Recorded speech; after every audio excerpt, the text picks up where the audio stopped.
Welcome back to news TV 84। Break तो बाद भी ऐसी पायत इंद्रपाल सिंह जी ने अपना सालाना सिलसिला जारी रखते हैं।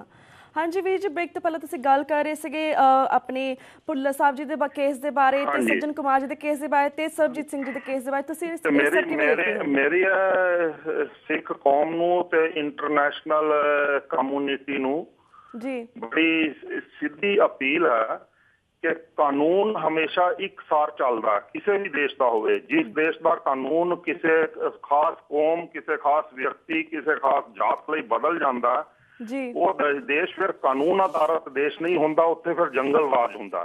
जी भारत विच सिखां लई जंगल राज की स्थिति चल रही है। जी ਉਹੀ सरदार प्रकाश सिंह बादल ਦੀ ਪੰਜਾਬ ਵਿੱਚ ਕਹਿਣ ਨੂੰ ਅਕਾਲੀ ਦਲ ਦੀ ਸਰਕਾਰ ਹੈ। जी ਉਹੀ सरदार प्रकाश सिंह बादल ਸਰਬਜੀਤ ਨੂੰ ਇਸ ਆਧਾਰ ਤੇ ਇਨੋਸੈਂਟ ਕਹਿੰਦੇ ਹਨ ਕਿ ਉਸ ਤੋਂ ਜ਼ਬਰਦਸਤੀ ਉੱਥੇ ਬਿਆਨ ਲਿਆ ਗਿਆ, ਇਕਬਾਲੀਆ ਬਿਆਨ ਲਿਆ ਗਿਆ। जी ਤੇ ਉਹੀ सरदार ਬਾਦਲ ਦੀ ਪੰਜਾਬ ਪੁਲਿਸ ਨੇ ਤੇ ਚੰਡੀਗੜ੍ਹ ਪੁਲਿਸ ਨੇ ਤੇ ਦਿੱਲੀ ਪੁਲਿਸ ਨੇ सरदार ਭੁੱਲਰ ਤੋਂ ਜਿਹੜਾ ਇਕਬਾਲੀਆ ਬਿਆਨ ਲਿਆ ਹੋਇਆ ਹੈ ਉਸ ਨੂੰ ਇਨੋਸੈਂਟ ਨਹੀਂ ਦੱਸਦੇ। हाँ जी अगर कानून एक मुताबक है, देश का राज एक मुताबक है और संविधान आधारित देश है, तो फिर इकबालिया बयान के आधार पे किसी को भी सजा नहीं हो सकती। इकबालिया बयान के आधार पे और शक के दायरे च रह के ही साडे सरदार केर सिंह जी नूं सजा दी गई। उस आधार पे ही अज प्रोफैसर भुल्लर नूं टंगन दियां पूरियां कार्रवाइयां अंतिम पड़ाव ते पहुंच चुकियां हैं। मैं इन्हां चीज़ां की पुरजोर निखेधी करदा ते इंटरनेशनल कम्युनिटी नूं कहना, बेनती करदा कि वह घट्टो घट पंजाब अते भारत सरकार नूं इस चीज़ ते लताड़े कि इक्को मामले विच दो मूंहियां गल्लां किवें हो सकदियां हन। इस निमित्त मैं भारत के राष्ट्रपति नूं खुली चिट्ठी भी लिखी है, जिसका उतारा प्रकाश सिंह बादल नूं भी भेजिया, संसद के स्पीकर नूं भी, राज सभा के स्पीकर नूं भी, सब नूं भेजिया। पर सारे मीसने बन जाते हैं ते दल उठ जाते हैं सिखां दे संबंध विच। जिथों तक जे असीं आपस विच भी तालमेल करिए कि सरबजीत का गुनाह एक अंतरराष्ट्रीय गुनाह है। भारत का संविधान भी जासूसी नूं अपराध मानदा है, अंतरराष्ट्रीय कानून भी जासूसी नूं अपराध की संज्ञा दिंदा है। किसी भी जासूस नूं अज इसे सरबजीत नूं जिस वेले सरदार प्रकाश सिंह बादल खुद सेंट्रल गौरमेंट विच मिनिस्टर सन, अकाली दल भाजपा नाल सांझी सरकार सी, मिस्टर वाजपेयी प्रधानमंत्री सन, उस वेले भी यह मुद्दा तां चढ़े जारी सी ते उस वेले भारत सरकार ने मन्निया कि सरबजीत साडा नागरिक ही नहीं है। पर सरबजीत वर्गे कोई खद केस नहीं हैं, सैकड़े केस हैं भारत अंदर जिन्होंने भारत सरकार ने कहा साडे नागरिक नहीं हैं। पर पंजाब दे ही जासूसां नूं और खास तौर पर उन्हां जासूसां नूं जिहड़े सिक्खी तो थिड़क के हमेशा भारती कैट बन के काम करते हैं, डाइवर्सिफिकेशन पॉलिसी के अधीन कि क्रांतिकारी सिख कौम नूं हमेशा किसी ना किसी मसले झुलझाई रखो। इन्हां दा सरमाया, इन्हां दी ताकत, इन्हां दी राजनीति हमेशा ही भारत सरकार के अधीन वरती जाती रहो तो इन्हां नूं कंगाल बनाई रखो दी पॉलिसी अधीन। पंजाब विच सब तो पहला सरदार प्रकाश सिंह बादल ने कश्मीर सिंह नूं इन्हें करोड़पति बनाया, उस तो बाद इन्होंने सुरजीत सिंह नूं करोड़पति बनाया।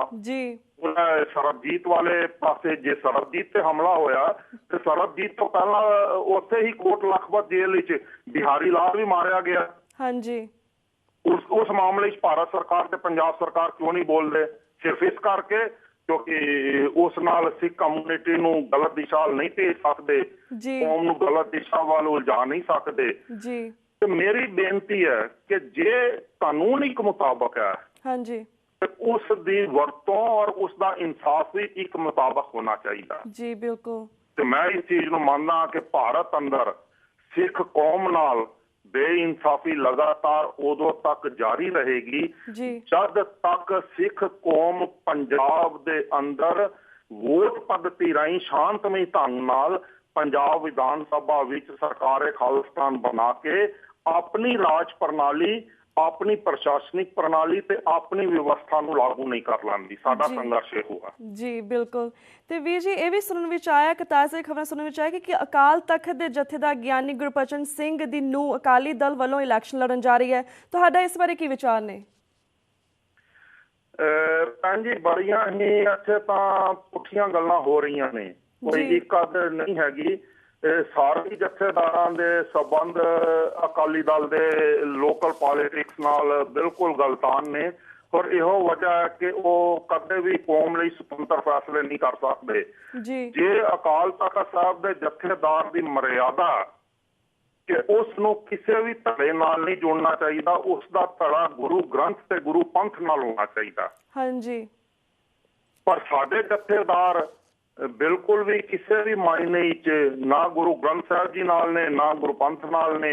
ਇਹ ਤਾਂ ਹੁਣ ਮੈਂ ਸਜਰੀ ਮਿਸਾਲ ਤੁਹਾਨੂੰ ਫੇਰ ਦੇਣਾ, ਸਰਬਜੀਤ ਵਰਗੇ ਜਾਸੂਸ ਦੀ ਔਰ ਇੱਕ ਕਥਿਤ ਕੈਟ ਵਿਅਕਤੀ ਦੀ, ਔਰ ਉਸ ਵਿਅਕਤੀ ਦੀ ਜਿਸ ਨੂੰ ਅੰਤਰਰਾਸ਼ਟਰੀ ਕਾਨੂੰਨ ਦੇ ਤਹਿਤ ਇੱਕ ਦੇਸ਼ ਵਿੱਚ ਆਤੰਕਵਾਦੀ ਹੋਣ ਕਰਕੇ ਬੰਬ ਫੋੜਨ ਕਰਕੇ ਸਜ਼ਾ ਹੋਈ ਸੀ, ਔਰ ਉਹ ਜਿਹੜਾ ਵਿਅਕਤੀ ਕੇਸ ਵਹੀਨ ਸੀ, ਸਿੱਖੀ ਤੋਂ ਪਤਾ ਸੀ, ਸਿੱਖੀ ਨੂੰ ਆਪਣੀ ਇੱਛਾ ਨਾਲ ਛੱਡ ਚੁੱਕਾ ਸੀ, ਉਸ ਵਿਅਕਤੀ ਦੇ ਅੰਤਮ ਸੰਸਕਾਰ ਦੀ ਅਰਦਾਸ ਕਰਨ ਪਹੁੰਚ ਗਿਆ ਸਾਡਾ ਜਥੇਦਾਰ। ਤਾਂ ਉਸਨੂੰ ਆਪਣੀ ਜਥੇਦਾਰੀ ਦੀ ਮਰਿਆਦਾ ਦੀ ਹੀ ਕੀਮਤ ਨਹੀਂ ਪਤਾ, ਉਸਨੂੰ ਆਪਣੇ ਅਨੁਸ਼ਾਸਨ ਦਾ ਹੀ ਨਹੀਂ ਪਤਾ, ਉਸਨੂੰ ਆਪਣੀ ਗੁਰਮਤ ਦਾ ਹੀ ਨਹੀਂ ਪਤਾ, ਉਸਨੂੰ ਆਪਣੇ ਅਸੂਲਾਂ ਦਾ ਹੀ ਨਹੀਂ ਪਤਾ। ਤੇ ਇਹਨਾਂ ਨੂੰ ਕੌਣ ਸਮਝਾਏਗਾ ਫਿਰ ਪੰਜ ਸਿੰਘ ਸਾਹਿਬਾਂ ਨੂੰ, ਜੇ ਆਪ ਹੀ ਉਹ ਆਪਣੀਆਂ ਇੰਨੀਆਂ ਮੁੱਢਲੀਆਂ ਗਲਤੀਆਂ ਔਰ ਸਿਖਰਲੀਆਂ ਗਲਤੀਆਂ ਕਰਨਗੇ ਕਿ ਇੱਕ ਕੋਣ-ਮੋਣ ਬੰਦੇ ਦੀ, ਪਤਤ ਬੰਦੇ ਦੀ, ਸ਼ਰਾਬ ਪੀਣ ਵਾਲੇ, ਬੀੜੀ ਪੀਣ ਵਾਲੇ ਬੰਦੇ ਦੀ ਅਰਦਾਸ ਕਰਨ ਨੂੰ ਆਪ ਪਹੁੰਚ ਜਾਣਗੇ, ਤੇ ਬਾਕੀ ਦੀ ਕੌਮ ਦੇ ਪੱਲੇ ਕੀ ਰਹਿ ਜਾਂਦਾ। ਇਹੋ ਹਾਲ ਕੇਸਗੜ੍ਹ ਸਾਹਿਬ ਦੇ ਜਥੇਦਾਰ ਨੇ ਕੀਤਾ ਜਿਸ ਵੇਲੇ ਵਿਰਾਸਤ ਖਾਲਸਾ ਦਾ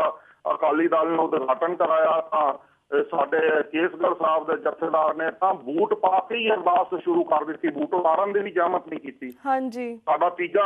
ਸਾਡਾ ਤੀਜਾ ਸਿੰਘ ਸਾਹਿਬ, ਮੈਂ ਫੋਟੋਆਂ ਸਮੇਤ ਕੇਸ ਦਿੱਤਾ ਹੋਇਆ ਸ੍ਰੀ ਅਕਾਲ ਤਖਤ ਸਾਹਿਬ ਨੂੰ, ਵਿਦ ਪ੍ਰੂਫ ਦਿੱਤੇ ਹੋਏ ਨੇ ਕਿ ਬਈ ਕਰੋ ਮੇਰੀ ਸੁਣਵਾਈ।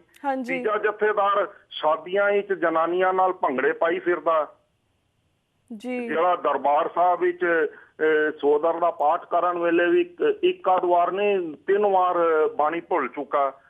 ਤੇ ਇਹ ਮਾਮਲੇ ਬੜੇ ਗੰਭੀਰ ਮਾਮਲੇ ਨੇ। ਸਿੱਖ ਕੌਮ ਨੂੰ ਜਥੇਦਾਰੀ ਦੇ ਸੰਬੰਧ ਵਿੱਚ ਵੀ ਆਪਣੇ ਤੌਰ ਤੇ ਸਰਬੱਤ ਖਾਲਸਾ ਸੱਦ ਕੇ ਫੈਸਲਾ ਕਰ ਲੈਣਾ ਚਾਹੀਦਾ ਕਿ ਸਾਡਾ ਜਥੇਦਾਰ ਸਾਡੇ ਅਕਾਲ ਤਖਤ ਸ਼੍ਰੋਮਣੀ ਕਮੇਟੀ ਤੋਂ ਤੇ ਕਿਸੇ ਵੀ ਧੜੇ ਦੀ ਕਾਰਵਾਈ ਤੋਂ ਮੁਕਤ ਹੋਣਗੇ। ਜਦ ਤੱਕ ਅਸੀਂ ਆਪਣੇ ਤਖਤਾਂ ਨੂੰ ਪੰਥ ਦੇ ਹਵਾਲੇ ਨਹੀਂ ਕਰਦੇ ਔਰ ਇੱਕ ਅਜਿਹਾ ਦਾਰੋਮਦਾਰ ਔਰ ਇੱਕ ਅਜਿਹਾ ਪ੍ਰਸ਼ਾਸਨਿਕ ਤੇ ਕ੍ਰਿਆਸ਼ੀਲ ਸਿਸਟਮ ਅਡਾਪਟ ਨਹੀਂ ਕਰਦੇ ਕਿ ਸਮੁੱਚਾ ਅੰਮ੍ਰਿਤਧਾਰੀ ਖਾਲਸਾ ਜਥੇਦਾਰਾਂ ਨੂੰ ਚੁਣੇ, ਉਹੀ ਇਹਨਾਂ ਤੇ ਕੁੰਡਾ ਰੱਖੇ, ਉਹੀ ਇਹਨਾਂ ਦੀਆਂ ਤਨਖਾਹਾਂ, ਸਕੱਤਰੇਰੀਅਟ ਸਾਰਾ ਕੁਝ ਚਲਾਏ।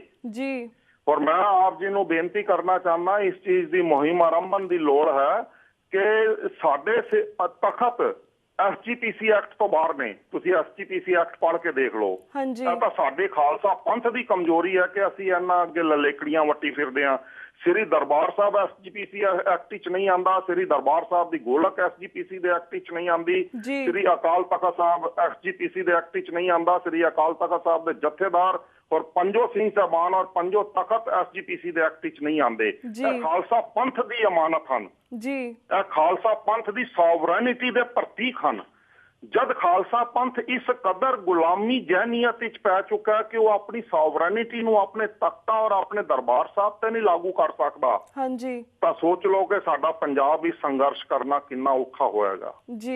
ਮੈਂ ਬੇਨਤੀ ਕਰਾਂਗਾ ਸਾਰੇ ਸੁਣਨ ਵਾਲਿਆਂ ਨੂੰ ਕਿ ਇੱਕ ਹਮਲਾ ਮਾਰੋ। ਦੇਖੋ, ਮੇਰੀ ਬੇਨਤੀ ਹੈ, ਬੜੀ ਸਪਸ਼ਟ ਗੱਲ ਮੈਂ ਕਰਨਾ ਚਾਹੁੰਦਾ ਔਰ ਮੈਂ ਸਿੱਧੀਆਂ ਗੱਲਾਂ ਹੀ ਕਰਦਾ, ਮੈਨੂੰ ਵਲਵਲੇਵੇਂ ਵਾਲੀ ਪੋਲੀਟਿਕਸ ਬਿਲਕੁਲ ਪਸੰਦ ਨਹੀਂ। ਕਿ ਲਗਭਗ ਪੰਜਾਬ ਦੇ 12,687 ਪਿੰਡਾਂ ਵਿੱਚੋਂ ਹਰ ਪਿੰਡ ਵਿੱਚੋਂ 5 ਗੁਰਸਿੱਖਾਂ ਨੇ ਖਾਲਿਸਤਾਨ ਦੇ ਨਾਂ ਤੇ ਸੰਸਾਰ ਪੱਧਰ ਤੇ ਸ਼ਰਨ ਲਈ ਹੋਈ ਹੈ। ਲਗਭਗ 70,000 ਤੋਂ ਵੱਧ ਗਿਣਤੀ ਦੇ ਨੌਜਵਾਨਾਂ ਨੇ ਖਾਲਿਸਤਾਨ ਦੇ ਨਾਂ ਤੇ ਸ਼ਰਨ ਲਈ ਹੋਈ ਹੈ ਵਿਦੇਸ਼ਾਂ ਵਿੱਚ।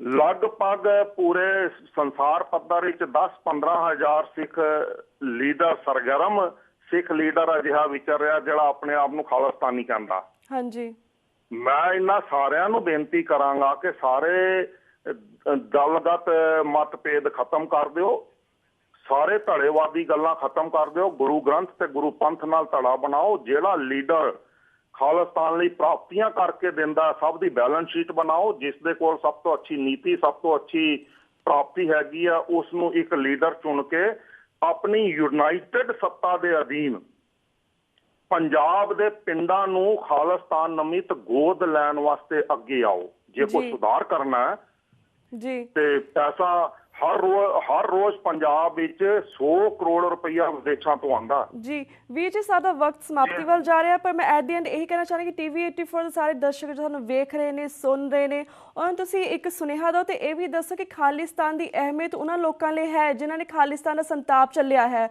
ਪਰ ਜਿਹੜੀ ਯੰਗ ਜਨਰੇਸ਼ਨ ਹੈ ਉਹਦਾ ਇਸ ਵਿੱਚ ਕੀ ਇੰਟਰਸਟ ਹੋ ਸਕਦਾ ਹੈ?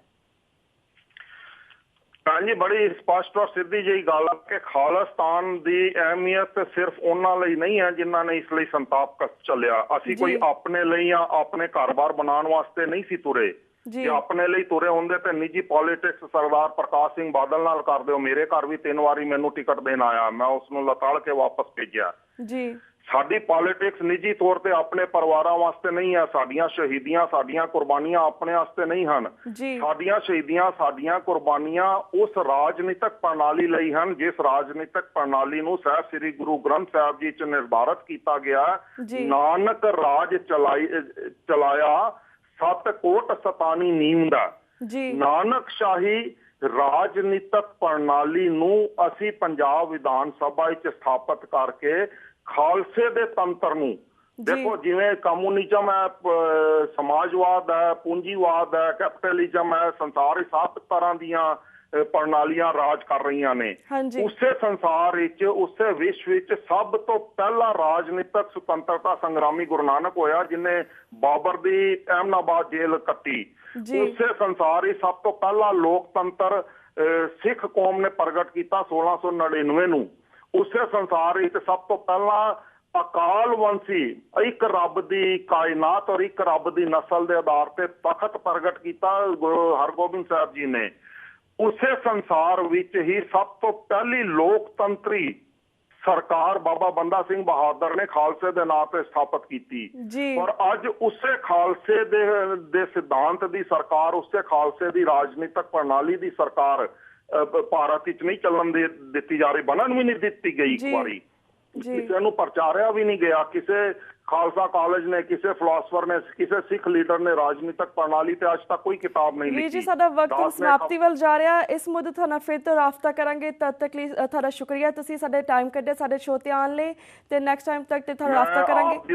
ਆਪ ਜੀ ਦਾ ਵੀ ਧੰਨਵਾਦੀ ਹਾਂ, ਸੁਣਨ ਵਾਲੇ ਸਾਰਿਆਂ ਦਾ ਧੰਨਵਾਦੀ ਹਾਂ। ਸਿਰਫ ਇੱਕ ਆਖਰੀ ਗੱਲ ਕਹਿਣਾ ਚਾਹੁੰਦਾ ਕਿ ਖਾਲਿਸਤਾਨ ਸਮੁੱਚੀ ਖਾਲਸਾ ਪੰਥ ਦੀ ਜ਼ਮੀਰ ਦੀ ਰਾਜਨੀਤਿਕ ਸੁਤੰਤਰਤਾ ਦੀ ਆਵਾਜ਼ ਹੈ ਤੇ ਇਹ ਸਾਰੇ ਹੀ ਆਉਣ ਵਾਲੇ ਭਵਿੱਖ ਵਾਲੇ ਨੌਜਵਾਨਾਂ ਤੇ ਬੱਚਿਆਂ ਲਈ ਲਾਜ਼ਮੀ ਹੈ ਤਾਂ ਕਿ ਅਸੀਂ ਗੁਰਮਤ ਤੇ ਗੁਰਮੁਖ ਬਣ ਸਕੀਏ, ਮਨਮਤ ਨੂੰ ਛੱਡ ਸਕੀਏ। ਵਾਹਿਗੁਰੂ ਜੀ ਕਾ ਖਾਲਸਾ, ਵਾਹਿਗੁਰੂ ਜੀ ਕਾ ਖਾਲਸਾ, ਵਾਹਿਗੁਰੂ ਜੀ ਕੀ ਫਤਿਹ। ਤੇ ਵੀਅਰਸ, ਇਸ ਨਾਲ ਮੈਂ ਤੁਹਾਡੇ ਕੋਲ ਇਜਾਜ਼ਤ ਲੈਣੀ ਹੈ। ਕੱਲ੍ਹ ਮਿਲਾਂਗੇ ਸੇਮ ਟਾਈਮ ਸੇਮ ਸ਼ੋਅ ਤੇ। ਤਦ ਤੱਕ ਲਈ ਸਤਿ ਸ਼੍ਰੀ ਅਕਾਲ। ਵਾਹਿਗੁਰੂ ਜੀ ਕਾ ਖਾਲਸਾ, ਵਾਹਿਗੁਰੂ ਜੀ ਕੀ ਫਤਿਹ।